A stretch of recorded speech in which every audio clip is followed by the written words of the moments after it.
Bienvenue dans Entre deux séances, le podcast d'Ortho-Sereine qu'on écoute entre deux consultations ou quand on a juste envie de souffler. Je m'appelle Élise, je suis orthophoniste en libéral et ici je te partage mes réflexions, mes projets et mes prises de recul autour de notre pratique de soignant libéral, de l'argent et de l'organisation. Ce podcast est l'espace parfait pour réfléchir ensemble et questionner nos pratiques pour se sentir un peu moins seul.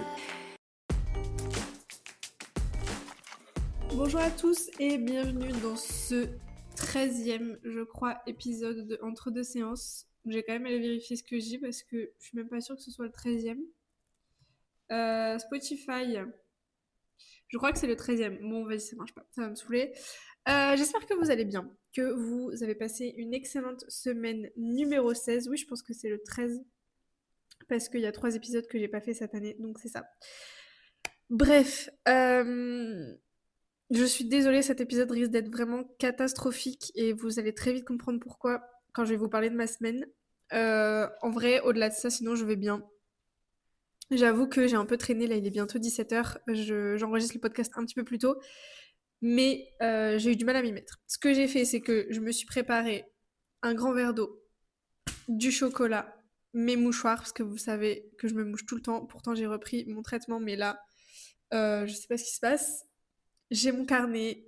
Normalement, j'ai pas mal de choses à vous dire. Encore une fois, j'ai oublié de vous mettre la boîte à questions et je m'en veux terriblement. Je sais pas pourquoi il faudrait. En fait, il faudrait que je me mette un rappel pour ne pas oublier de vous mettre la boîte à questions le vendredi ou le samedi pour que le dimanche j'ai des questions. Et vraiment, je suis trop désolée parce que en plus, c'est un de mes moments préférés quand je réponds à vos questions. Et à chaque fois, j'oublie et je me rends compte genre 5 minutes avant d'enregistrer le podcast et je me dis, bah en fait, si je mets une boîte à questions là maintenant, les gens n'auront pas le temps de répondre. Bref, il faut absolument que je me mette un rappel sur mon téléphone pour vous mettre la boîte à questions. Cette introduction est catastrophique. J'espère que vous avez passé une bonne semaine numéro 16. Pour ma part, ça va. Je vais vous l'expliquer, mais en vrai, ça va. J'ai pas mal de petites choses à vous raconter. J'ai essayé de fournir un petit peu les sujets de la semaine, comme je n'ai pas de questions. On verra combien de temps ça nous prend. Comme d'hab, en fait, on fait un peu au feeling et puis on voit. Juste pour rappel, du coup, ce podcast est sans coupage, sans montage, pas de bullshit, que de l'authentique. Je risque de manger du chocolat, de boire, de me moucher parce que je suis encore un petit peu malade. Je vais vous parler de ma semaine, numéro 16, donc du 13 au 19 avril. Et je vais aussi évoquer quelques sujets avec vous. Je vous avais dit que j'allais vous faire une lecture d'articles de l'orthophoniste. C'est possible que je le fasse, je vais voir en fonction du temps qui nous reste, mais c'est très probable. Je voulais les lire avant d'enregistrer et honnêtement je n'ai pas pris le temps parce que je n'avais pas l'énergie pour le faire. Et ensuite on va parler de ce qui va se passer la semaine prochaine, sachant que je n'ai pas encore pris de notes, on va juste aller regarder mon calendrier, voir ce qui se passe la semaine prochaine, sachant que la semaine prochaine c'est ma dernière semaine de travail avant ma semaine de vacances. Bref, on fait le point sur ma semaine numéro 7. Lundi 13, j'ai eu 2 bilans. En fait, là, c'est les vacances. Moi, je suis en zone B, donc c'est les vacances scolaires. J'avais pas mal de trous. Et donc, comme je vous avais dit, Laura, elle m'avait prévu plein de bilans cette semaine. Et donc, lundi, j'en ai eu 2, dont un de voix. Un bilan de voix. Là, j'ai carrément optimisé ma trame de voix. Alors, elle n'est pas encore parfaite, mais elle est bien mieux que celle que j'avais avant. Donc, je suis super contente. J'ai passé pas mal de temps dimanche passé, après avoir enregistré le podcast, à refaire ma trame de bilan de voix parce que j'avais encore un compte rendu à rédiger et je savais que j'avais un autre bilan de voix le lendemain, donc il fallait absolument que j'optimise parce que j'aimerais vraiment augmenter le nombre de patients voix que je reçois au cabinet. Et donc pour ça, il faut que je sois efficace sur mes bilans parce que sinon ça me prend beaucoup trop de temps et du coup je repousse le fait de prendre ces patients-là. Donc lundi, 2 bilans dont un bilan voix et un bilan pour un petit gars langage oral. Globalement, ça a été, j'ai aussi eu un appel téléphonique avec une chargée de projet chez Topaz. Donc j'ai un nouvel appel avec elle la semaine prochaine pour discuter éventuellement d'une collaboration. Donc peut-être que je vais avoir des choses à vous proposer si vous êtes intéressé par le logiciel Topaz, donc qui est la nouvelle version d'Orthomax que j'utilise personnellement. Moi j'ai choisi ce logiciel juste parce que c'est le seul qui passe sur Mac sans avoir besoin d'un émulateur. Donc pour celles qui connaissent pas, les émulateurs, c'est un genre de système qui va vous... Je sais pas comment expliquer ça, mais qui va vous simuler un espace Windows sur votre Mac. Parce que du coup, c'est pas du tout le même système. Mac et Windows, c'est pas du tout les mêmes serveurs, c'est pas du tout le même fonctionnement. Sauf que la plupart des logiciels de télétransmission ne fonctionnent que sur Windows, sauf Orthomax ou Topaz. Et l'avantage de Topaz, c'est que ça marche via un navigateur. En fait, on peut l'ouvrir de n'importe quel site web. Donc ça, c'est vraiment trop cool. Et du coup, c'est le seul compatible avec Mac sans avoir un émulateur qui, lui, l'émulateur, en fait, vous simule un espace Windows pour que vous puissiez télécharger n'importe quel logiciel de télétransmission. Il y a beaucoup, beaucoup d'orthos qui utilisent des émulateurs et ça se passe très bien pour avoir, par exemple, Soin 2000 ou autre chose. Moi, je voulais pas mettre d'émulateur parce que j'avais entendu dire, et mon mec est un petit peu dans l'informatique, il a fait ses études là-dedans, que bah, c'était pas forcément bon de mettre un émulateur sur son ordinateur. Donc, j'ai voulu éviter et j'ai pris Topaz. Je me suis fait une petite réflexion lundi en faisant mon journaling à la fin de la journée. Je reçois de plus en plus de patients voix, du coup, comme je vous le disais, et c'est un souhait de ma part. J'aime beaucoup ce genre de prise en charge, et c'est essentiellement des adultes quand on fait de la voix. Et j'ai distingué, de par ma petite expérience assez courte, parce que ça fait vraiment pas longtemps que je prends des patients en voix, qu'il y a 2 profils majeurs de patients en voix, en tout cas en libéral. Je vous parle pas du tout de l'hôpital où on peut avoir des choses assez spécifiques. En libéral, je trouve que il y a vraiment 2 profils majeurs qui se distinguent, mais qui peuvent aussi se chevaucher. J'ai déjà eu les 2 en fait. Essentiellement, moi, les patients que j'ai en voix, c'est des profs. Euh, c'est des profs. Ça déjà, ça va être dans les 2 profils. J'ai beaucoup, beaucoup de profs. La plupart des gens qui viennent me voir pour les problématiques vocales, c'est des profs. Déjà ça. Et à l'intérieur de ce profil, il y a 2 sous-profils, si je puis me permettre, qui vont se distinguer. On va avoir les profs qui s'en battent les couilles. Je leur demande de faire des exercices, etc. Et c'est trop marrant parce que tu te dis, vas-y, j'ai une prof là en patiente, je vais lui demander de faire des exercices parce que la rééducation voix, c'est beaucoup d'exercices à la maison à faire tous les jours. Ça va être trop bien parce que comme elle est prof, elle donne des devoirs à ses élèves, il n'y a aucune raison qu'elle ne fasse pas les devoirs entre guillemets que je lui donne. Mais en fait, c'est les pires. C'est les pires, les cordonniers sont les moins bien chaussés, et je ne sais pas si cette expression est appropriée pour ça, mais c'est les pires, ils ne font pas les exercices. Et ils n'ont aucun scrupule à vous dire qu'ils ne les ont pas fait, alors qu'on leur explique. Moi, je leur explique toujours que c'est très important de faire les exercices à la maison, d'être régulier. Le but, c'est pas d'être parfait, mais d'être régulier, de le faire le plus souvent possible. Et de revenir en séance en me disant bah voilà j'ai fait cet exercice là, je suis pas sûre, ça m'a fait mal, j'ai pas aimé, j'ai aimé, je trouve que ça m'a fait du bien, etc. Et on réajuste.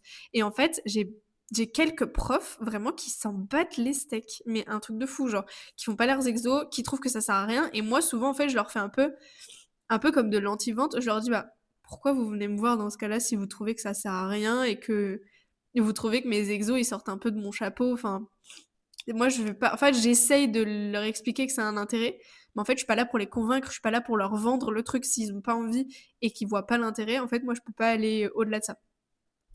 Donc, il y a ce premier sous-profil-là, et le deuxième sous-profil que j'ai de plus en plus là dernièrement, et je sais pas si c'est un biais de recrutement ou si c'est un profil qui se retrouve aussi chez les orthos qui font de la voix, c'est les troubles, enfin les personnes qui ont un profil multi-troubles associé à un syndrome dépressif. Et je pense que le syndrome dépressif est lié au profil multitrouble.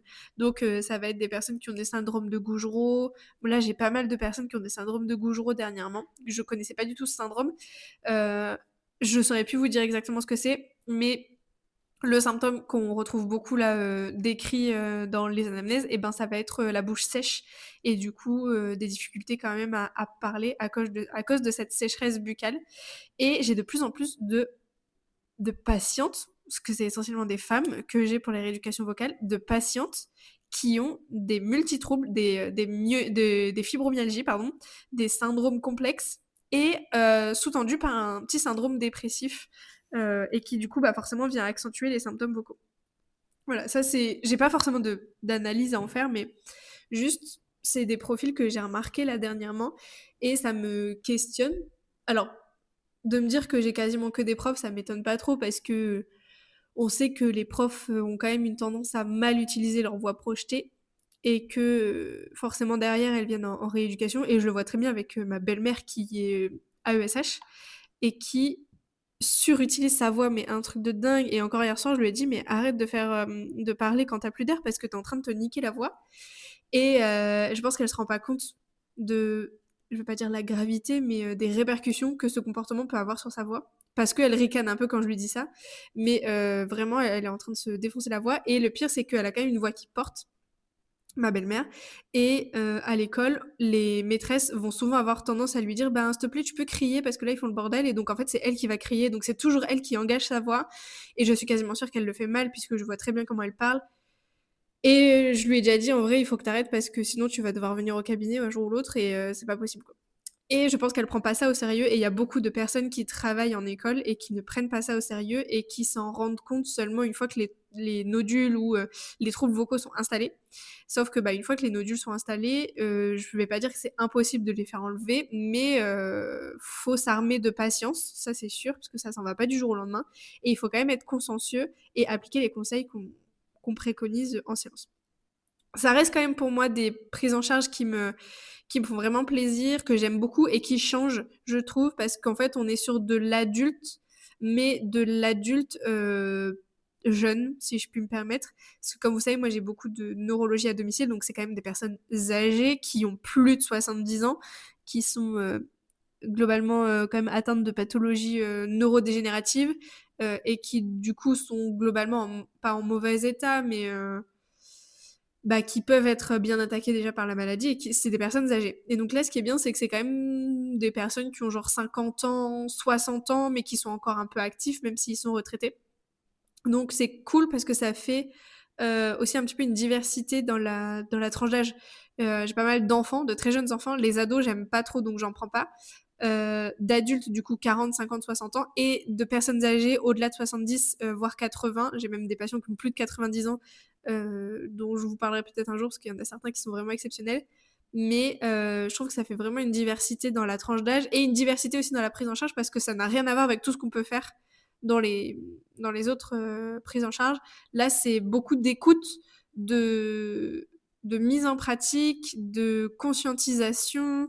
Vraiment, j'aime beaucoup, beaucoup les rééducations voix. J'étais pas forcément emballée par le sujet quand j'étais en études sup. Et en fait, il y a une patiente du cabinet qui était suivie par les kinés et qui avait besoin d'une rééducation vocale et qui ne trouvait personne. Et ma collègue kiné m'a dit: écoute, ma patiente là, elle a besoin de quelqu'un pour la voix, elle cherche une ortho, toi t'es formée et tout. Je lui ai dit: bah non, mais j'avais acheté une formation. Et c'est la formation de Yasmine Belaouche, Yasmine Belaouche, orthophoniste. J'espère que je vais retrouver son nom exact parce qu'elle est très très bien. Yasmine Belesh, je ne sais plus. Je sais qu'elle s'appelle Yasmine, mais Boulaouche ou quelque chose comme ça. Je suis désolée si j'écorche son nom et si vous la connaissez. Et en fait, j'avais pris sa formation sur Walter Santé, bilan des troubles de la voix. Et je m'étais dit, bah vas-y, j'ai acheté une formation, je l'ai jamais faite parce que c'était un package avec aussi les troubles de la déglutition. Et les troubles de la déglutition m'intéressaient vraiment beaucoup. Et donc, je l'ai faite et j'ai dit à ma collègue, bah, encore une fois, enfin, vous allez me dire, mais toi, t'aimes trop prendre des patients et leur dire que c'est tes copains. J'ai dit à ma collègue, bah, tu peux lui dire que moi, je peux la prendre, mais faut que je visionne ma formation. Et en gros, ça va être mon cobaye et on va essayer de faire les exos au fur et à mesure que j'avance dans la formation. Et après coup, du coup, je sais que c'est une prise en charge que j'aurais pu faire bien mieux, mais j'ai fait avec les connaissances que j'avais à ce moment-là. Et bah, en fait, c'est encore une fois, c'est la même chose que pour tous les autres patients que j'ai pris pour cobaye. C'était ça où elle avait rien, parce qu'il y a assez peu d'orthos dans le secteur dans lequel je travaille qui prennent en charge les pathologies vocales. Donc, en fait, on a fait ce qu'on a pu. Elle a quand même pu avoir des aménagements au niveau de son travail. Elle était, il me semble, éducatrice dans des foyers pour jeunes en réinsertion, donc avec quand même un public un peu difficile. Et elle avait du mal parfois à se faire entendre en réunion, etc. Donc elle avait eu un dossier MDPH avec des adaptations. Elle avait eu un genre de petit appareil pour amplifier sa voix quand elle parlait, pas un genre de mégaphone, un truc plus discret. Elle avait eu aussi un aménagement de son emploi du temps de travail pour avoir moins de réunions et du coup avoir à moins parler, ou essayer de faire plus des rendus écrits que des rendus oraux. Et donc, on avait quand même eu une bonne alliance thérapeutique, c'était super chouette. Et elle savait aussi qu'elle venait en conscience faire une rééducation chez une ortho qui se formait et qui n'était pas formée en la matière, qui était en apprentissage. Et franchement, on avait une super bonne alliance thérapeutique, elle était très très sympa. C'était super. Et j'avais eu une autre patiente aussi en voix un peu après elle. Donc pareil, je lui avais dit, bah voilà, je commence à prendre des patients, mais je suis pas super bien formée. Et cette dame-là, je l'ai perdue de vue. Elle n'avait jamais repris rendez-vous. Elle voyait pas trop l'intérêt. On avait fait quelques séances et en fait, je pense qu'elle faisait pas ses exercices à la maison, qu'elle comprenait pas l'intérêt. Et moi, je lui avais dit, bah écoutez, si vous faites pas les exercices, votre problématique ne peut pas s'améliorer. Enfin, si vous faites rien, ça va pas s'améliorer. Si vous le faites, ça va peut-être s'améliorer, mais en fait, si vous le faites pas, on le saura jamais. Donc, il faut que vous le fassiez. Et si ça marche pas, on va essayer d'ajuster et de trouver des choses qui feront en sorte que ça fonctionne. Et en fait, il me semble dans mes souvenirs qu'elle avait rien mis en place. Et après, je l'ai perdue de vue. Je l'ai jamais revue. Elle a jamais repris rendez-vous parce que je pense que j'ai un peu secoué en disant ça. Mais en fait, moi, je veux pas me battre pour des patients qui ne se battent pas pour eux-mêmes. J'ai pas le temps. En fait, j'ai pas le temps et j'ai pas l'énergie. Mais voilà, c'est aussi des choses qui arrivent avec des patients adultes. C'est que ben ils sont dans la vie active, ils travaillent. Et toi, t'es là, t'as 25 ans et tu les secoues avec des exercices qui peuvent paraître un petit peu chelous, genre souffler dans une paille, etc. Et bah, du coup, ils te prennent pour une folle et ils reviennent jamais te voir parce qu'ils ont l'impression que ça va jamais marcher. Et j'avais eu une autre patiente aussi qui était très jeune. C'était une jeune femme qui était en terminale et qui voulait être comédienne, qui faisait beaucoup de théâtre, etc. Et en fait, elle avait du mal à projeter sa voix. Elle faisait de la comédie musicale. Et ça, c'était une prise en charge que j'avais adorée parce qu'on avait beaucoup chanté. On avait essayé d'acquérir des aigus, etc. Franchement, c'était trop bien. Pareil, on avait arrêté la rééducation parce qu'elle s'en sortait super bien. Et donc, j'ai plus trop de nouvelles là dernièrement. J'espère qu'elle a eu son. Je crois qu'elle va passer son bac là bientôt.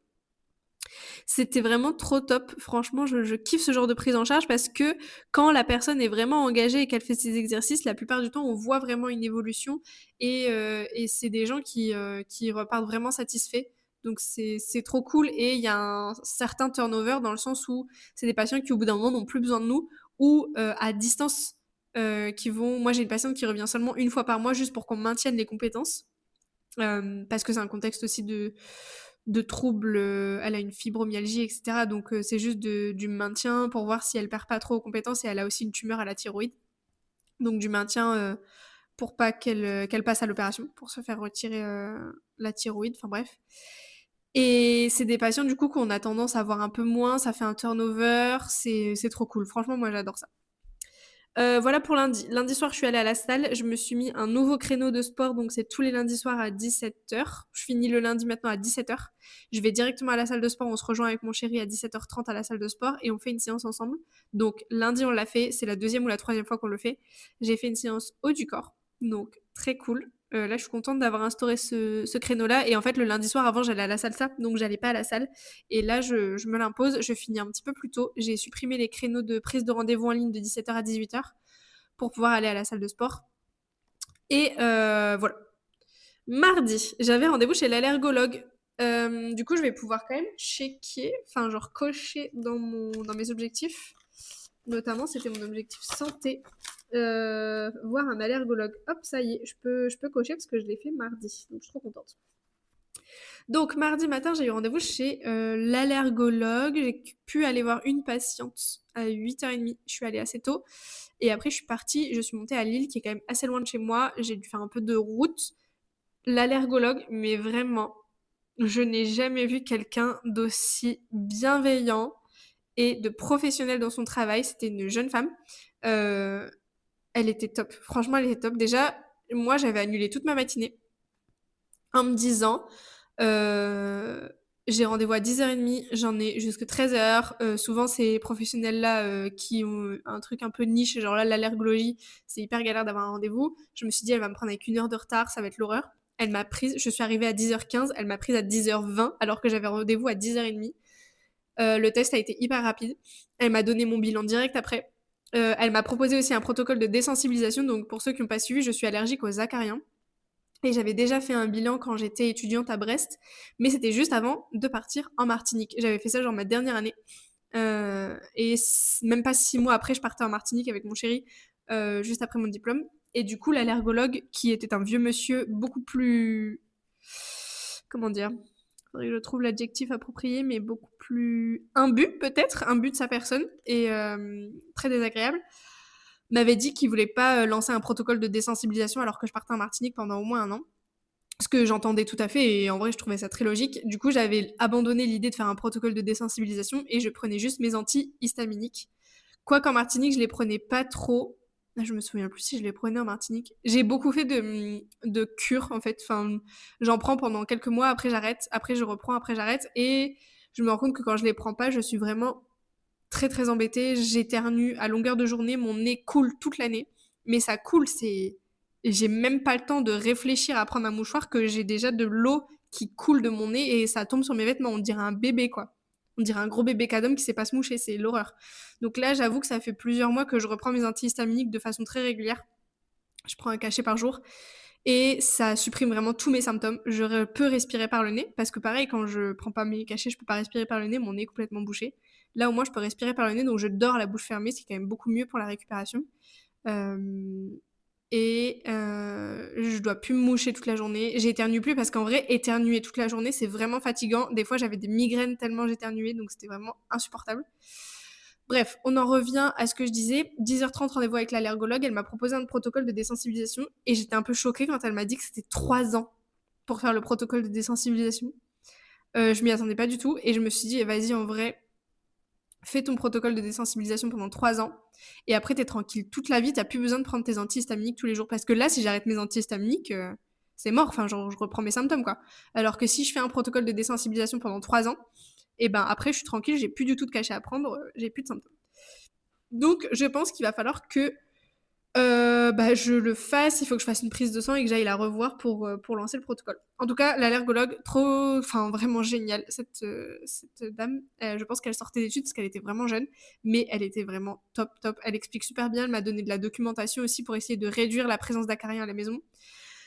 Bref, c'était super. J'avais fait aussi ce bilan chez l'allergologue parce que on a acheté du coup notre maison avec mon conjoint il y a décembre, janvier, février, mars, avril. Bon, il y a moins de 6 mois. On a acheté il y a moins de 6 mois. Et comme vous le savez, il y a une loi qui existe, je ne sais plus le nom de cette loi, mais vous pouvez changer d'assurance emprunteur dès le jour 1 après votre achat. Parce que nous, quand on a fait notre prêt, on avait fait appel à une courtière pour obtenir un bon taux parce que les taux d'emprunt là actuellement sont quand même catastrophiques et donc on avait fait appel à une courtière pour avoir un taux satisfaisant. Et donc on est chez CIC et le banquier forcément quand il vous fait l'offre de prêt, il vous met l'assurance emprunteur de la banque qui coûte très cher.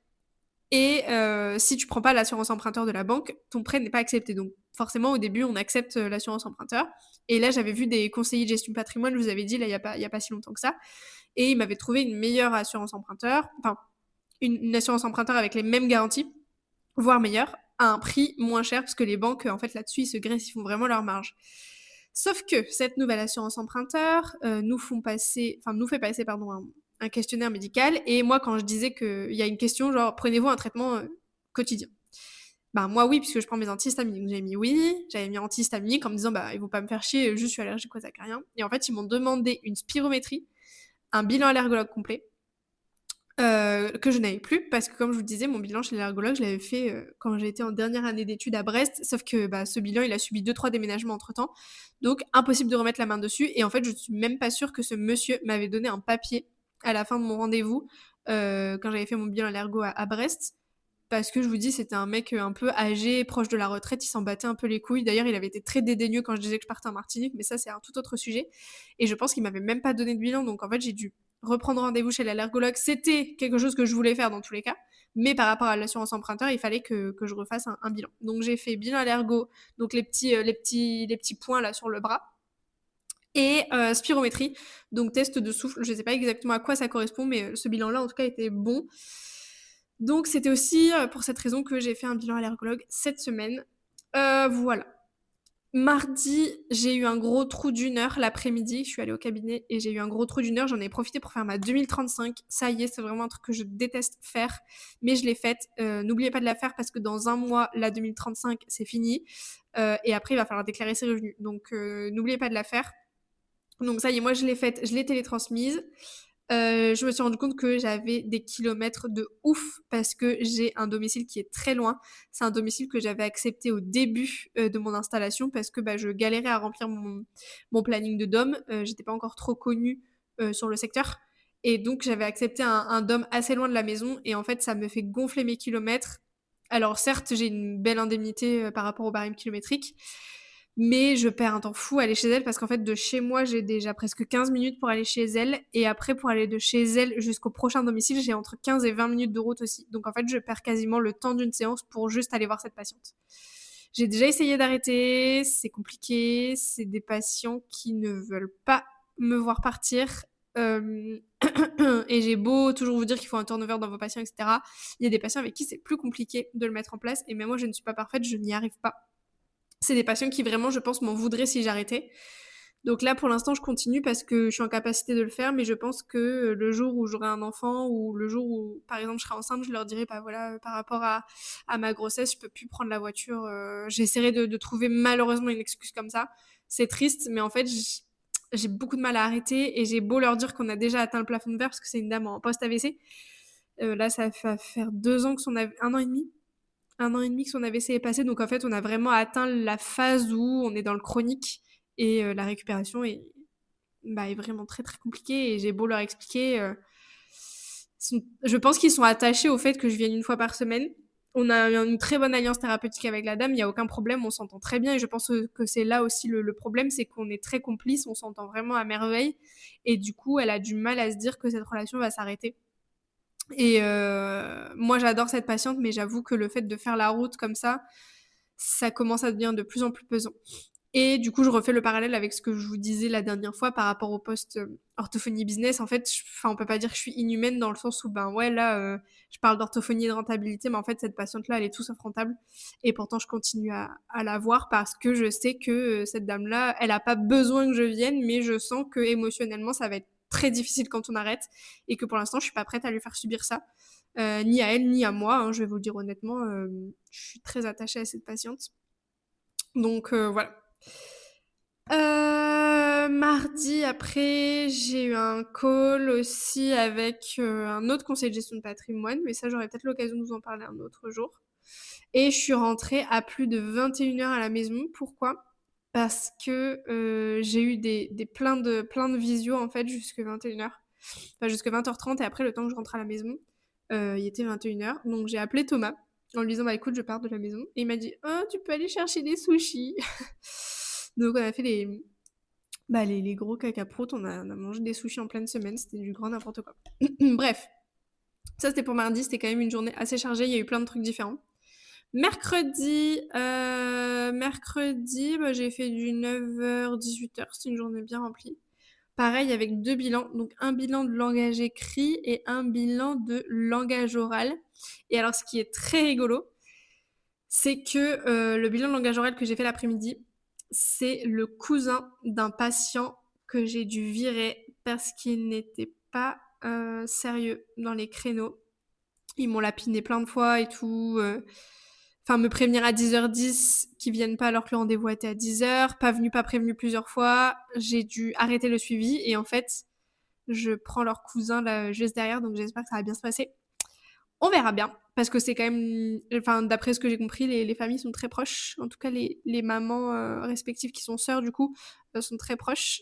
Elle m'a même dit, bah oui, vous suivez machin, c'est le cousin du petit. Je lui dis, oui, bah je suivais, parce que là, du coup, on a dû arrêter. Je me suis pas trop étendue, mais je pense qu'elle a compris. Donc, on verra. J'avoue que ça me fait un peu peur, et j'aime pas avoir ce genre de jugement de valeur, mais en fait, je sais que j'ai déjà eu ce problème-là avec le cousin, donc j'ai un peu peur que ça se reproduise avec lui. Je vais pas dire que je leur laisse pas leur chance, pardon. Je leur laisse leur chance. Mais par contre, ils seront pas traités. Enfin, j'essaierai de ne pas les traiter différemment, juste parce que le cousin a fauté. Ils auront la même politique de respect des règles, tout simplement. Mais forcément, j'ai un a priori et je pense que c'est humain et je peux pas m'empêcher de me dire qu'ils vont me faire la même chose alors que ça se trouve pas du tout. Ouais, voilà, ça c'était pour mercredi. Jeudi matin, je me suis réveillée avec une discothèque dans la boîte crânienne. J'avais trop, trop, trop mal au crâne. C'était horrible. J'ai pas arrêté de tousser toute la nuit. J'avais le nez qui coulait et tout. Je pense que j'ai chopé une saloperie parce que les gosses n'ont fait que de me tousser dessus toute la semaine. C'est comme si là, c'était la première semaine de vacances et les gamins, genre, avaient un peu... Je sais pas comment expliquer, mais...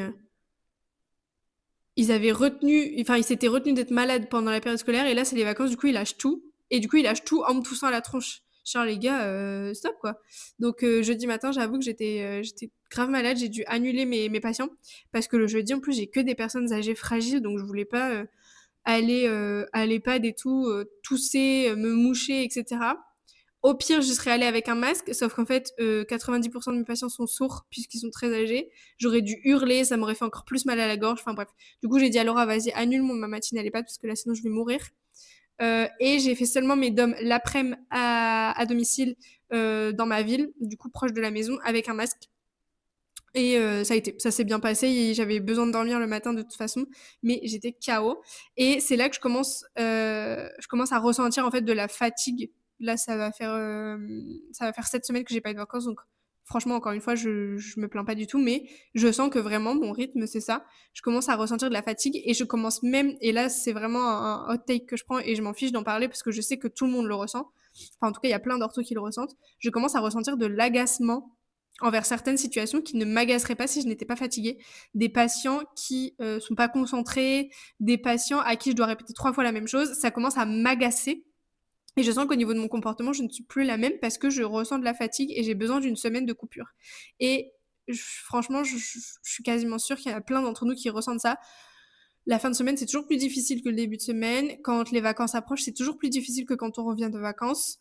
Quand il y a un événement particulier au niveau perso, c'est toujours plus difficile que quand il se passe rien et que tout se passe bien dans notre vie. C'est normal. Et genre là, moi, je sens que cette semaine, j'ai été particulièrement agacée par certains comportements de mes patients qui, de prime abord, n'auraient pas dû m'agacer, ou si j'avais été dans un état, entre guillemets, normal, ça ne m'aurait pas agacée. Bref, donc là, je sens que j'ai pas forcément besoin de vacances. En vrai, je pourrais continuer à bosser plusieurs semaines sans problème. Mais je sais que ça va me faire du bien parce que ça va me faire une coupure du cabinet. Je vais un peu recharger mes batteries et recharger peut-être ma tolérance et repartir au cabinet début mai pour 8 semaines où bah voilà, pendant 8 semaines ça va le faire. Pendant cette semaine je vais être au top. La dernière semaine sera un peu plus dure mais en vrai ça va le faire et ça va super bien se passer. Voilà, donc jeudi, Laura a annulé mes annuls le matin et j'ai bossé l'après. Vendredi, je suis allée refaire mes ongles. Ça y est, ça faisait depuis août que j'avais pas fait mes ongles, donc je sais pas si vous étiez au courant, mais je suis une pétasse en fait. Je le dis, je suis une pétasse. Moi, j'adore avoir mes ongles faits donc au gel. Et ça faisait depuis que j'étais diplômée que je faisais mes ongles au gel tous les mois. Donc, quand j'étais en Martinique, j'avais trouvé une prothésiste chez qui j'allais toutes les 4 semaines. Quand je suis rentrée de Martinique, je suis revenue chez ma prothésiste française, enfin métropolitaine en tout cas, où je faisais mes ongles toutes les 4 semaines aussi, donc tous les mois. Et quand on a projeté d'acheter la maison l'été passé, j'ai dû arrêter de faire mes ongles parce que je me suis dit, je sais pas en termes de budget comment je vais m'en sortir. Enfin, en fait, j'arrivais pas à me projeter sur mon budget avec la nouvelle maison parce que je savais que le loyer allait être beaucoup plus cher qu'une location. Et donc, j'avais dit à ma prothésiste, écoute, je préfère arrêter les ongles pour l'instant et le jour où je sens qu'au niveau de mon budget, ça se restabilise, et ben, je referai les ongles. Et donc, ce jour est venu. Vendredi, je suis retournée faire mes ongles. Ça m'a fait vraiment du bien. C'est un genre de me time. J'aime pas trop dire cette phrase, mais c'est vraiment un genre de me time où je prends soin de moi. Je me sens plus belle, je me sens plus féminine, je me sens plus alignée avec, je sais pas, avec moi-même. En fait, vraiment, faire mes ongles, c'est pas une thérapie, mais presque. J'aime vraiment beaucoup ça. Après, ça avait vraiment pas fait de mal à la maison d'arrêter pendant plusieurs mois de le faire. Ils ont repris un petit peu de force. Et là, je pense que je suis repartie pour une année de plus belle à faire mes ongles.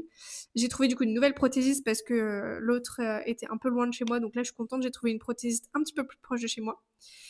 Et l'après-midi, je suis allée à la salle de sport pour faire ma séance BBL. Donc, j'appelle ça la séance BBL. Ma séance fesses. BBL, c'est punaise, je sais même pas ce que ça veut dire, BBL, Brazilian Butt Lift, je crois. BBL, signification, regardez. Je crois que c'est Brazilian Butt Lift. Ouais, c'est ça. Brazilian Butt Lift, donc c'est les dames qui se font mettre du bout de plastique dans les fesses. Ah non, c'est même pas du plastique, c'est sa propre graisse. C'est de l'injection de propre graisse, donc par exemple qui viennent des cuisses ou du ventre, dans les fesses. C'est un transfert de graisse.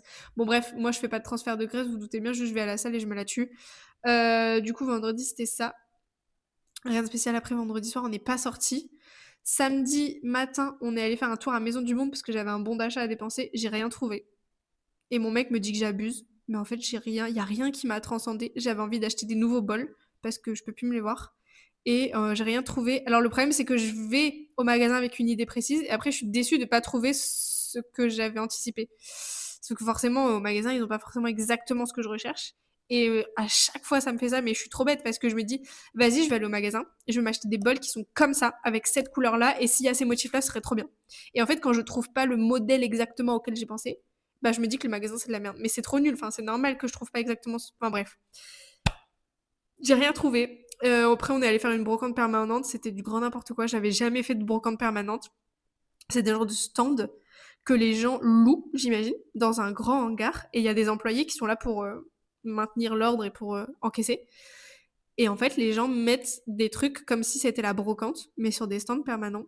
Et il y avait des trucs, mais complètement what the fuck. Genre, il y avait un monsieur, j'imagine, parce que ça avait l'air d'être un stand avec que des chaussures, des trucs de chasse et tout. Un monsieur qui avait mis un béret en vente. Le béret était troué. Ça n'avait aucun sens, mais vraiment aucun sens. Il y avait des jeux de cartes, genre un jeu de 36 cartes, genre comme pour jouer à la belote. Mais il n'y avait même pas le paquet, c'était enroulé dans un élastique. Et il était à vendre. Je dis, what the fuck? Enfin, c'était hyper marrant comme expérience. Mais voilà, on a fait un petit tour samedi matin, mais on n'a même rien dépensé. Enfin, on a acheté juste des cadeaux pour les gens. On n'a même rien acheté pour nous. Et samedi soir, on a fait un aller-retour à Reims. C'est un truc un petit peu fou. Mais en fait, c'était l'anniversaire de la sœur de Thomas. Et elle était en week-end à Reims chez une de ses amies. Et son amie nous a envoyé un message en disant bah écoute, je voudrais bien faire la surprise parce que la sœur de Thomas est très attachée à sa famille. Elle aime beaucoup faire ses anniversaires, Noël. Enfin, elle est très très famille. Et sa copine lui a dit bah je sais qu'elle est pour son anniversaire, elle est chez nous. Est-ce que ça vous dirait de venir manger à la maison, etc. Donc on a fait l'aller-retour hier soir. On est rentré à 3h du matin cette nuit. Autant vous dire que là, je suis éclatée. Pourtant, j'ai même pas conduit. Hein. Donc en vrai, j'exagère, mais je suis vraiment éclatée. Je pense que le fait d'avoir été malade jeudi et de toujours traîner un petit peu mon rhume, parce que là, je me mouche encore et tout. Je tousse, mais quasiment plus, mais je tousse encore un peu.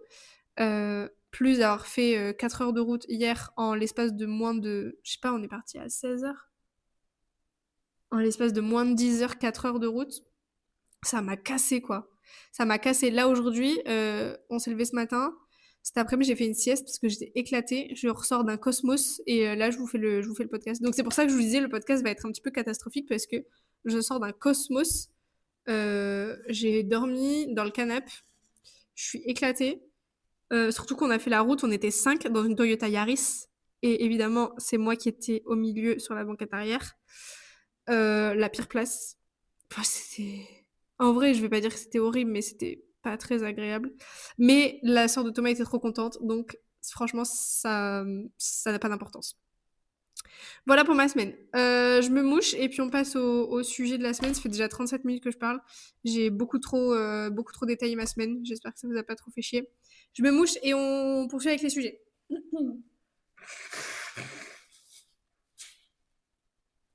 sais pas si vous entendez quand je me mouche.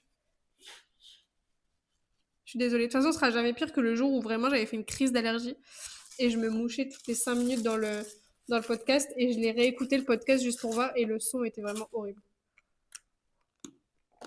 Alors, oh merde, c'est ma boîte de mouchoirs.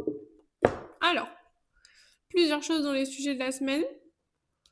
Déjà, il y a une newsletter de la FNO le 14 avril. Je vais essayer de vous la retrouver. Là. Et j'ai noté. Partage de la salle d'attente.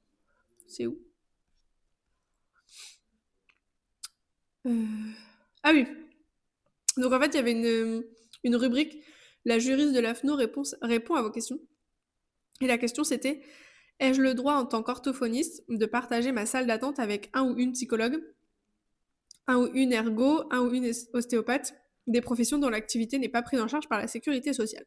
Et donc sa réponse c'est: il n'y a aucun obstacle juridique vous empêchant de partager votre salle d'attente avec ces professions. En tant qu'orthophoniste conventionné, la seule interdiction réside dans le partage de locaux avec des personnes exerçant une activité commerciale. En exemple, pour nos amis esthéticiennes, agences immobilières, commerce de détail, etc. C'est l'article 2 de la Convention nationale des orthophonistes. Elle rajoute: toutefois, comme pour tout partage de locaux, vous devez veiller au respect strict du secret professionnel. À ce titre, aucune information confidentielle ne doit être abordée dans les espaces communs. Par ailleurs, que le local soit partagé ou non, vous devez porter une attention particulière à l'insonorisation de votre cabinet, cloison phonique ou diffusion d'une musique d'ambiance afin de garantir la confidentialité des échanges avec vos patients. Je suis assez d'accord, mais en même temps, il me faut un peu rire parce que le local, qu'il soit partagé ou non, on doit porter une attention particulière à l'insonorisation. Bah, ça dépend de l'année de construction. Enfin, moi, dans mon cabinet, les cloisons, c'est du papier. Enfin, on entend tout ce qui se passe dans le couloir, etc. En fait, je peux rien faire d'autre. Mettre une cloison phonique, je vais perdre 5 mètres carrés sur mon bureau de 10 mètres carrés, 6 mètres. J'ai déjà pas beaucoup de place. Ou alors diffuser une musique d'ambiance, ouais, bah faut payer la SACEM hein, après. Donc, dans tout le cas, ça va nous coûter cher. Après, je suis d'accord, c'est normal de respecter le secret professionnel, mais il y a des fois des circonstances qui font que bah on peut pas faire autrement. On essaye de faire au mieux, on essaye de pas parler trop fort, mais je sais que moi, ma collègue, son bureau, il est collé à la salle d'attente. Et des fois, quand les patients ils font le bordel dans la salle d'attente, elle est obligée d'aller râler parce que bah, elle entend tout. Donc inversement, on sait que dans la salle d'attente, les patients ils entendent ce qui se passe dans le bureau de ma collègue. Donc ça, c'est un peu compliqué. Mais le fin mot de l'histoire, c'était que vous avez le droit de partager votre salle d'attente avec des professionnels de santé, mais pas avec des personnes qui exercent une activité commerciale. C'est ça, en fait, le fin mot de l'histoire. Ensuite, il y avait une petite rubrique qui était en fait une formation financée par le FIFPL pour sécuriser l'exercice en libéral. Et donc en fait, je comprends pas trop ce que c'est. Ils ont mis en titre un dispositif pour sécuriser notre exercice en libéral. Et en fait, ça a l'air de parler d'une formation qui serait financée par le FIFPL pour sécuriser l'exercice en libéral. Et donc, j'ai mis entre guillemets parcours national d'accompagnement. Je sais pas comment ça s'appelle. Je comprends pas. Enfin, c'est pour l'installation. C'est une formation personnalisée selon vos besoins, approche concrète des enjeux de gestion et d'organisation, accessible partout en France, dispositif mobilisable une fois dans votre carrière. Pour qui? Pour les orthophonistes récemment installés pour démarrer sereinement ou pour les professionnels déjà en exercice souhaitant faire évoluer leur organisation ou leur modèle. Franchement, je trouve ça hyper flou leur descriptif et en même temps, il n'y a pas de lien pour en savoir plus. Il n'y a pas une page d'information, il n'y a pas de... Je comprends pas. Franchement, c'est leur rubrique là, je trouve que c'est une des pires rubriques qu'ils aient pu faire. On comprend pas ce qui se passe. C'est un nouveau parcours national d'accompagnement porté par l'Union nationale des professions libérales. C'est accessible aux orthophonistes. Enfin, ou alors je suis bête, mais vraiment je comprends pas. Je comprends pas. Bref, juste pour vous dire que ça existe. C'est intéressant parce que du coup c'est financé par le FIPL, mais faut voir ce que ça vaut. Parce qu'à mon avis, comme c'est proposé par l'Union nationale des professions libérales, c'est pas spécifiquement préparé pour les orthos. Mais faut voir en vrai. Mais je vous dis, il n'y a pas de page d'information, donc j'ai même pas pu enquêter pour vous et vous dire si ça a l'air d'être de la merde ou si c'est bien. À voir. Si vous voulez vraiment reprendre en main vos finances ou même démarrer sereinement en tant qu'ortho-libéral, il y a plein de gens qui proposent des formations pour ça, dont moi. Et c'est toujours ma formation combien de patients pour être rentable. Si vous êtes intéressé, vous pouvez aller voir directement sur mon site. J'essaierai de penser à mettre le lien dans la description de ce podcast. Encore une fois, c'est pas sûr parce qu'à chaque fois j'oublie. Mais pour moi, c'est vraiment intéressant de faire une formation sur la gestion des finances, surtout si vous pensez que vous êtes un petit peu à l'ouest. Parce que toutes les orthos que j'ai déjà accompagnées dans le cadre de ma formation Combien de patients pour être rentable, elles me disaient, après c'est vrai que j'avais pas pensé à ça, mais en fait de cadrer c'est beaucoup plus clair. Même si tout n'est pas mis en place là, je sais déjà comment dans les prochains mois ça va s'articuler. Et rien que d'avoir une vision claire comme ça, c'est trop bien. Parce qu'en fait, dans cette formation, vous apprenez à baliser votre gestion de l'argent. Et c'est pas forcément des choses que vous pouvez mettre en place tout de suite, c'est évident, mais en fait, ça vous donne un cap clair à mettre en place. et ça vous donne un cap clair pour le futur et une vraie idée de comment gérer votre argent. Enfin, moi, je suis un peu une meuf, et c'est quelqu'un qui m'avait dit ça dans mes DM, et je me souviens, je crois que c'était... je vais pas dire son nom parce qu'elle est pas sur les réseaux pour se faire connaître, mais elle m'avait dit, mais t'es un peu une control freak. Et c'est un peu vrai, genre, j'aime bien avoir le contrôle de tout. J'aime bien avoir le contrôle de mon organisation, qu'elle soit temporelle. J'aime bien avoir le contrôle de mon argent. J'aime avoir le contrôle de tout. Et même en ayant délégué, par exemple, avec Laura, c'est vrai qu'il y a des moments où j'ai envie de prendre les devants. Par exemple, il y a certains patients que j'annule moi-même ou je replace moi-même au lieu de demander à Laura alors qu'elle est là pour ça. Et même un jour, elle m'a dit mais tu me voles mon travail. Et j'étais genre non, mais c'est pas vraiment ça, c'est juste que je peux pas m'empêcher. Mais je suis un peu une control freak, j'ai un peu la peur de perdre le contrôle. Et du coup, mes finances sont très très contrôlées. Ça veut pas dire que c'est parfait, parce que je vous ai déjà dit, mon épargne de précaution, elle est pas top. Mais je sais exactement où va chaque euro, quel chiffre d'affaires je dois faire pour m'en sortir, comment je le fais. Enfin, c'est très cadré.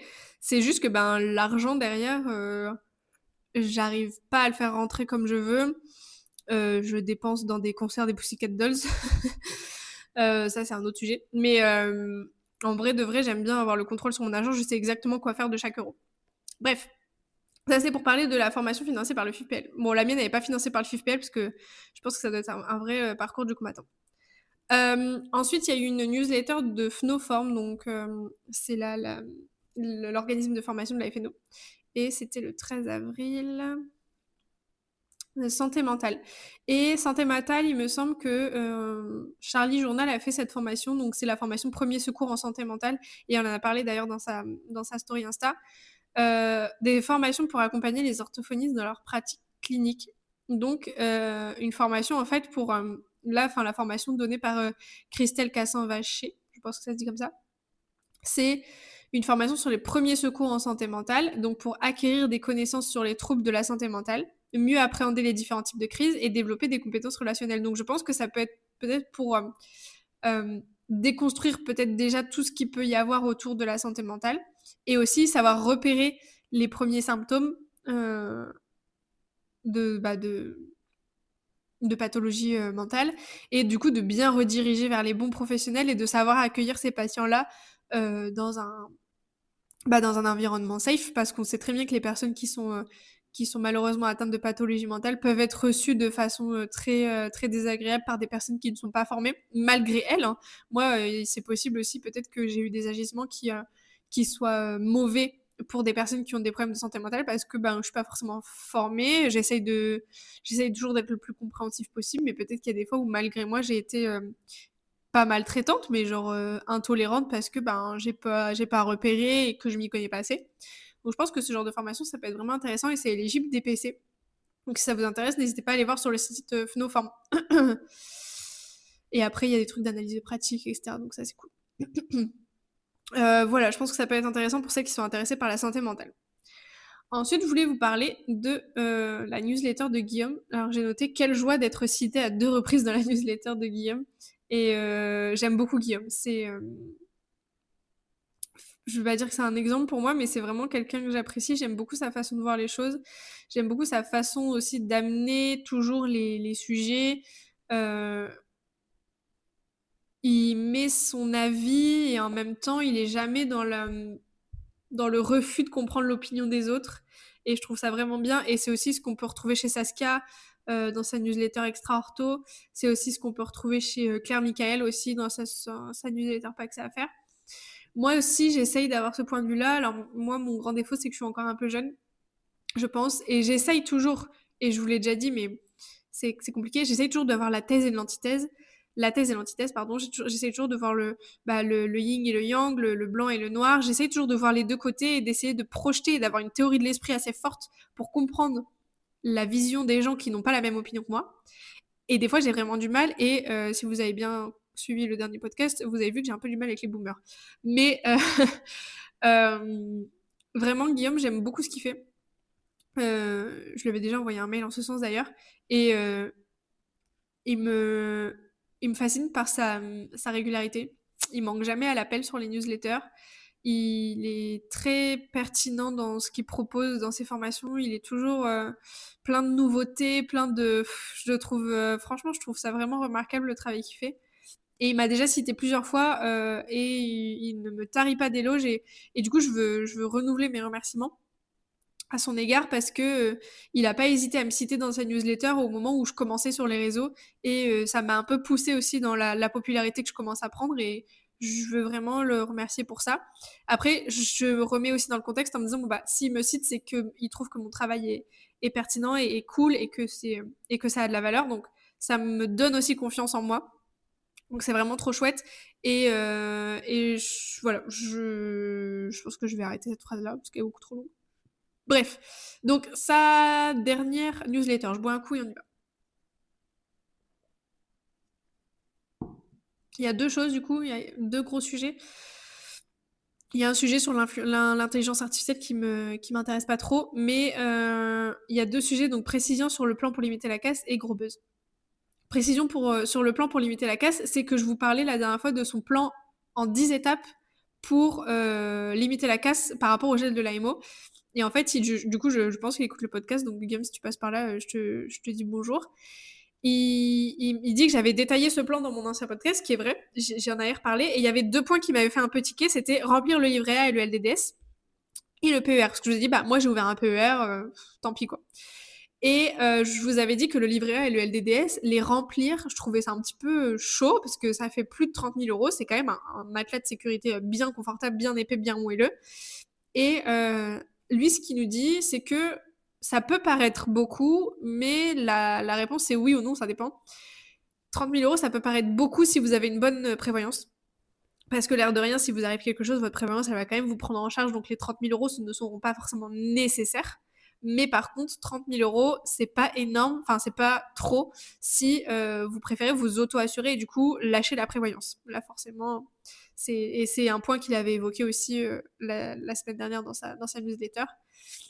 Et par rapport au PER, il nous disait qu'en fait, là, il précise, parce que moi je vous ai dit, bah, je comprends pas pourquoi il dit que le PER c'est un chant de sirène avant 40 ans. Il nous dit que il trouve que c'est un chant de sirène parce qu'en fait l'argent est bloqué pendant 40 ans. Et au-delà de ça, je suis d'accord. Enfin, franchement, je suis tout à fait d'accord avec ça.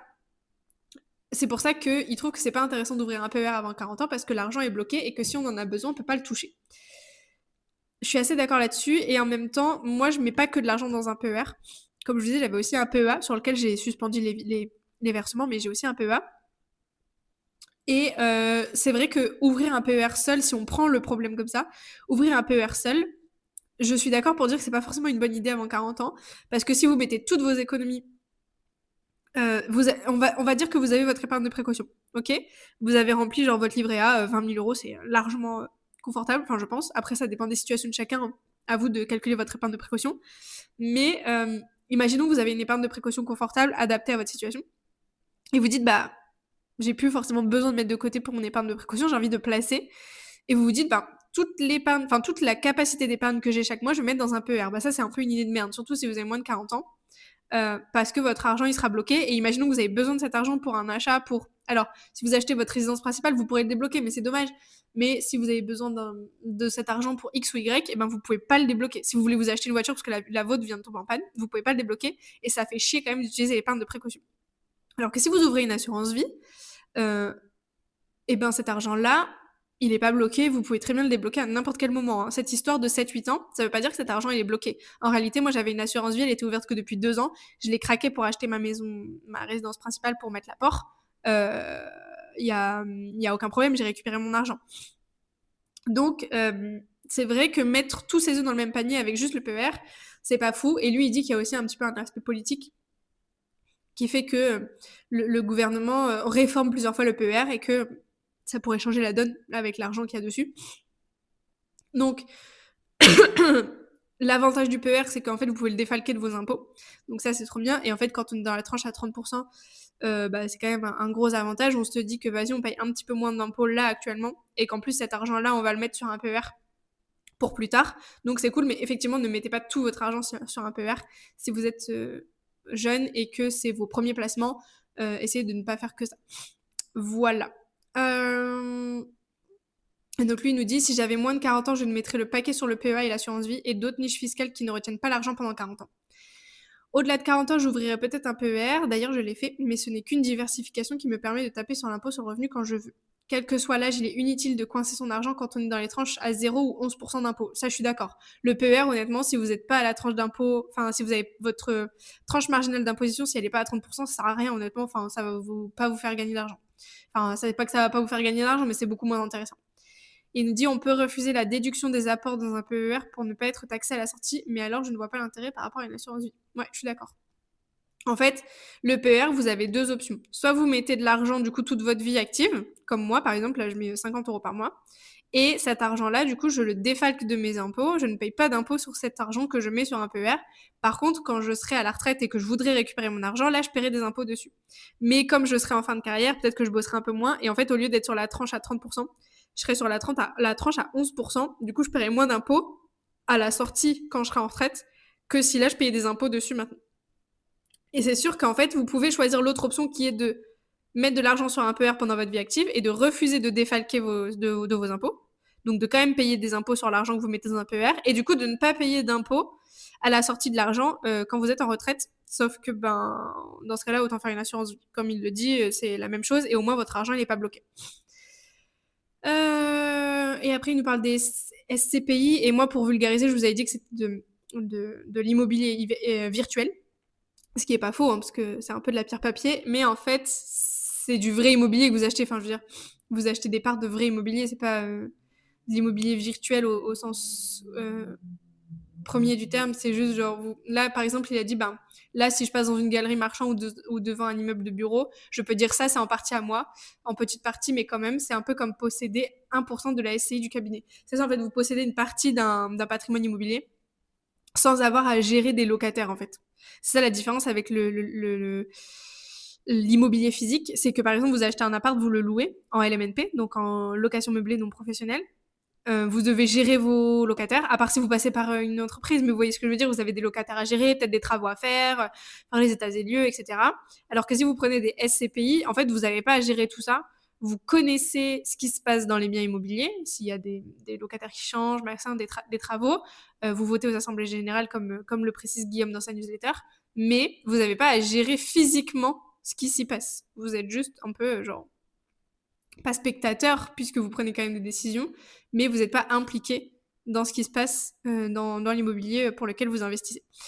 Voilà. Et ensuite, donc ça, c'était la première partie sur les 10 étapes pour le gel de l'AMO, qui était quand même toute somme vraiment très intéressante. C'est juste que effectivement, c'est à prendre avec du recul par rapport à sa propre situation, son âge, sa situation financière et son appétence pour les placements. Mais ça reste quand même quelque chose de très intéressant. Et je trouve qu'il en parle très bien. Mais il faut quand même s'y connaître, parce que moi, la première fois que j'ai rencontré Guillaume Lefebvre, c'est vite dit, hein, je l'ai vu en visio, c'était au sommet de la rentabilité en orthophonie avec Saskia, et il a fait une conférence sur les placements, et il a commencé à parler d'assurance vie, de TF et tout, j'étais en mode genre, what the fuck, j'y connaissais rien à ce moment-là. Donc il faut quand même être accroché quand vous écoutez Guillaume parler, mais si vous avez quelques connaissances en placement, je trouve que c'est vraiment, vraiment sympa. Il nous reparle du post orthophonie business. Honnêtement, j'ai pas forcément envie d'y revenir de façon approfondie, mais du coup, il dit juste que ce post a fait un gros buzz et effectivement, et je pense que ce buzz est mérité, pas forcément dans le sens négatif du terme, mais c'est un sujet qu'il fallait sortir et qu'il fallait que ça remue. Donc effectivement, ça a été cité dans l'article de blog de Laurine Sarton, dont je vous parlais la semaine passée, cité dans la newsletter de Saskia, dont je vous avais parlé aussi, cité dans la newsletter de Claire Michael aussi. Et effectivement, moi j'en ai parlé pendant un long moment dans mon podcast et on me dit, Guillaume parle d'un passage très énergique et honnêtement, je vais vous dire vraiment très sincèrement, il n'y a que, et je l'ai dit un peu sur mon Insta, il n'y a que un quart de ma colère qui est passée dans ce podcast. Vraiment, je vous jure, c'est terrible comme ça me bouffe ce truc et je pense que je prends beaucoup trop à cœur, c'est ridicule de ma part, mais je veux pas revenir sur le sujet parce qu'encore une fois, je veux m'énerver, je vais faire une crise d'urticaire. Et genre là, je pense que je suis déjà assez fatiguée aujourd'hui. Mais c'est trop, faut arrêter de penser qu'on est des bonnes samaritaines et de dire qu'on veut pas faire d'argent. La conclusion est toujours la même, laissez-nous tranquilles. Donc bref, il fait un petit passage dans cette newsletter. Il parle de ce post, il donne son avis, toujours nuancé, voilà. Bon bref, j'ai pas d'autre chose à rajouter. Du coup... Oh merde, désolée, j'ai refait tomber... À chaque fois je fais tomber le micro, je suis quand même insupportable. Désolée. J'ai parlé des newsletters, j'ai fait un gros tour newsletter. Là, je voulais vous parler d'un post Instagram de Estelle, donc Hero Orthophonie, ERO.orthophonie, qui parlait des créneaux. Créneau fixe versus créneau libre. Je vais essayer de retrouver le post. Je vous l'avais remis en plus en story, il me semble. Je vais le reprendre. Héros, orthophonie. Oh, j'ai que des vidéos de danse avec les stars, là, c'est insupportable. Alors, tu ne crois pas que tes créneaux fixes t'épuisent? Et si les créneaux fixes étaient en train de d'épuiser ton organisation, les créneaux volants pourraient bien révolutionner ton cabinet. Alors, elle nous marque flexibilité maximale, un bilan en urgence, un patient à déplacer. Tu ajustes ton planning en quelques minutes sans effet domino sur toute la semaine. Liberté, envie de commencer plus tard lundi, de finir plus tôt la semaine prochaine. Ton planning s'adapte à ta vie et pas l'inverse. Responsabilisation, les patients sont acteurs et pas propriétaires d'un créneau. Ils réservent, ils s'organisent, ils s'impliquent et ça change tout dans la dynamique de suivi. Absentéisme, moins de rendez-vous oubliés. Quand on choisit son créneau, on s'engage davantage. Compatibilité, compatible avec tous les emplois du temps. Adulte en poste, 2-8, 3-8, horaire atypique, fin de prise en charge, suivi espacé. Tu proposes une solution flexible et moderne. Charge mentale, tu respires enfin, tu ne gères plus des créneaux fixes à défendre, tu gères des disponibilités, c'est une nuance énorme. Et surtout, tu peux combiner les deux. À toi de choisir ton pourcentage entre l'un et l'autre. Et je suis d'accord. Et en fait, je voulais vous parler de créneau fixe versus créneau libre. Comment choisir? Parce qu'en fait, c'est pas si facile que ça de choisir son organisation, surtout si vous êtes jeune diplômé ou en projection d'installation pour bientôt. C'est pas facile de trouver le bon truc. Il faut comprendre, en fait, parce que là, elle nous parle beaucoup des avantages des créneaux libres, des créneaux volants, un peu, donc de la prise de rendez-vous en ligne autonome. Mais je pense qu'il y a aussi les avantages à citer des créneaux fixes. Et il faut trouver ce qui nous correspond. Et moi, j'aime bien les créneaux libres. Honnêtement, je suis en train de migrer, du coup, comme vous le savez, vers du 100% créneau libre, à part pour mes neuros, que je vois à domicile. Et du coup, en fait, finalement, je me retrouve dans un fonctionnement mixte. Au cabinet, je suis en créneau libre quasi exclusivement. Là, je commence à avoir un beau turnover. Donc, la plupart des patients qui avaient des créneaux fixes et pour qui je n'ai pas imposé la prise de rendez-vous en ligne commencent à être partis. Et du coup, j'ai quasiment tous mes patients qui sont en prise de rendez-vous en ligne. Et aussi mes patients neuro à domicile qui gardent leur créneau. En fait, je ne vais pas m'amuser à les mettre sur hashtag orthophonie pour qu'ils prennent le rendez-vous. C'est pas du tout adapté, c'est complètement ridicule. Et donc, c'est pas évident de choisir. Et en fait, il faut comprendre les avantages et les inconvénients des deux. Les avantages et les inconvénients des créneaux fixes, du coup, pour faire un petit peu... Parce que j'aurais rien à rajouter par rapport au poste d'Estelle. Je le trouve très complet par rapport au créneau libre. Je trouve que c'est très bien détaillé, très bien amené, etc. Les avantages des créneaux libres, c'est vraiment ça. Enfin, on va les reprendre du début. Mais flexibilité mentale... Alors, flexibilité maximale, pardon. Un bilan en urgence, bah ouais, en fait, t'as un trou, tu peux mettre un bilan. Si t'as besoin de déplacer un patient, c'est plus facile que s'il est propriétaire de son créneau. Moi, je sais que par exemple, j'ai des patients des fois qui prennent le mercredi à 9h, et si j'ai un trou à 9h30, je leur dis, bah, est-ce que c'est possible de décaler d'une demi-heure? Et en fait, bah, ils s'en foutent parce que c'est pas le créneau qu'ils prennent tout le temps, c'est juste genre là, ils ont pris 9h un peu comme ça, mais en fait, 9h30, ça les dérange pas. Donc, c'est assez facile de les bouger aussi, je trouve. Liberté, ben pareil, moi par exemple mon lundi après-midi, du coup je l'ai réduit et personne m'a rien dit parce qu'en fait personne n'est propriétaire de ce créneau de 17h30. Donc j'ai juste supprimé la possibilité de prendre rendez-vous le lundi soir et en fait personne m'a rien dit. Et maintenant le lundi soir je vais à la salle de sport. Donc ça c'est trop cool. Les patients sont acteurs et pas propriétaires et ça c'est un vrai point pour les créneaux libres. Je vous avais dit que je reviendrais pas sur les trucs d'Estelle, mais en fait j'y reviens parce que j'ai envie d'en parler quand même, c'est un truc qui me plaît. Les patients sont acteurs et ça c'est tellement vrai et en fait du coup les patients sont vraiment impliqués dans la régularité et c'est là que tu vas voir tout de suite s'ils le sont du coup impliqués dans la régularité ou pas et ils prennent rendez-vous ou pas, ils annulent leur rendez-vous un petit peu trop facilement. Enfin, c'est là que tu vois vraiment le tempérament des patients et je trouve ça vraiment bien. Et effectivement, c'est très adapté pour moi, par exemple, j'ai pas mal de parents qui sont postés, qui bossent aides-soignants ou qui sont à l'usine et qui bossent soit le matin, soit l'après-midi, machin. Et donc, du coup, ça les arrange. Moi, d'absentéisme, je suis d'accord parce qu'en fait, ils choisissent leurs horaires, ils le subissent pas. Donc, ils sont beaucoup moins absents. Et franchement, c'est trop bien. Par contre, l'avantage des créneaux fixes, c'est que forcément, derrière, avec des créneaux fixes, tu peux arranger ton planning comme tu veux et donc mettre des pathologies à certains créneaux. Ce qui est pas mal avec hashtag orthophonie quand même, c'est que tu peux gérer un peu ça. Par exemple, moi, je vous avais dit, je sais pas si vous vous souvenez, mais le soir, après 16h30, 17h, je crois, après 17h, les enfants de moins de 5 ans peuvent pas venir. J'ai interdit la prise de rendez-vous en ligne pour les patients de moins de 5 ans. parce que j'estime qu'ils n'ont rien à faire au cabinet après une journée d'école alors qu'ils sont petits. Pour moi, ils viennent sur le temps scolaire. Mais ça, c'est un parti pris. Donc, avoir des créneaux fixes, c'est bien parce que tu te dis, bah vas-y, j'ai déjà 2 patients compliqués, par exemple, je sais pas, le lundi matin. Là, je sens que ça va être un patient compliqué, je vais mettre un autre jour. Donc, je lui propose pas de créneau le lundi, créneau fixe, j'entends. Je propose que des créneaux le mercredi. Donc ça, c'est vraiment cool.